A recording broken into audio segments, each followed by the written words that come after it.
आखिर दुर्गा माता किसके नाम का सिंदूर लगाती है और इनके पति कौन है? चलिए जानते हैं इस वीडियो में। दोस्तों, इस सवाल के जवाब प्राप्त करने के लिए सबसे पहले आपको माता को समझना होगा, जिसे आज तक देवता और ऋषि भी ठीक प्रकार से नहीं समझ पाए। इसके लिए आप एक ग्रंथ के आधार पर नहीं चल सकते, बल्कि सभी ग्रंथों में जो सर्व तथ्य है उनके अनुसार ही उनके अध्ययन कर सकते हैं। दोस्तों, आसानी से इस बात को समझने के लिए मैं भगवान विष्णु के अवतारों की ओर ले चलता हूँ।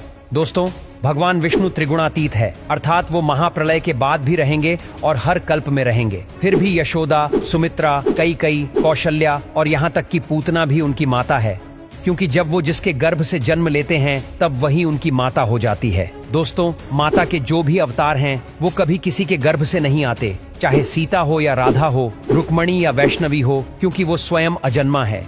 अब रही बात उनके पति होने की, तो दोस्तों, जब भी वो अपने तीनों रूपों में से किसी से भी अवतरित होती है तो उनका बर भी उनके मूल रूप के पतियों में से ही होता है। उदाहरण के लिए, जब वो कालिका है तो शिव उनके पति हैं, जब लक्ष्मी है तो भगवान विष्णु उनके पति है, और जब माँ ब्रह्माणी है तो ब्रह्मा जी उनके पति है। इसी प्रकार जब उन्होंने कोसकी रूप लिया तो पार्वती जी के रूप में वह जन्मी, इसलिए भगवान शिव को ही उन्होंने पति माना।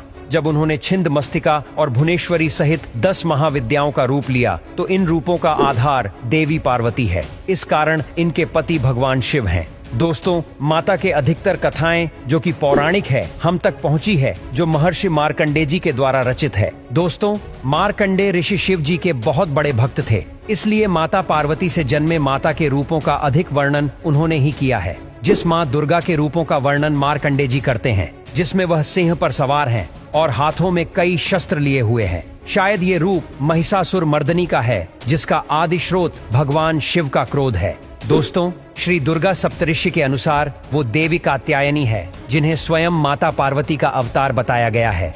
अतः इस रूप में जब वो सिंदूर लगाती है तो यहाँ वो शिव की ही सेवा है, परंतु वही जब वो पद्मावती के रूप में है तो वो विष्णु भगवान की वैष्णवी है। परंतु दोस्तों, यदि आप आदि शक्ति के रूप के बारे में जानना चाहते हैं, जिस रूप में स्वयं उन्होंने भगवान को उत्पन्न किया, मैंने श्री दुर्गा सप्तदशी में उस रूप का कोई विस्तार वर्णन नहीं सुना है जिसमें उनके सिंदूर की बात की गई हो। दोस्तों, मेरे हिसाब से माता का मूल रूप निराकार ही है, और पूरी दुर्गा सती में माता के हर अवतार की कथा के अंत में किसी न किसी रूप में मेधा ऋषि ने उनके अंतर्ध्यान होने की बात करके यही बताया है कि वो निराकार प्रकृति ही है। तो उम्मीद करते हैं दोस्तों, अब आप समझ गए होंगे कि माता दुर्गा सिंदूर क्यों लगाती है और इनके पति कौन है। आशा करते हैं आप सभी को हमारा यह वीडियो पसंद आया होगा।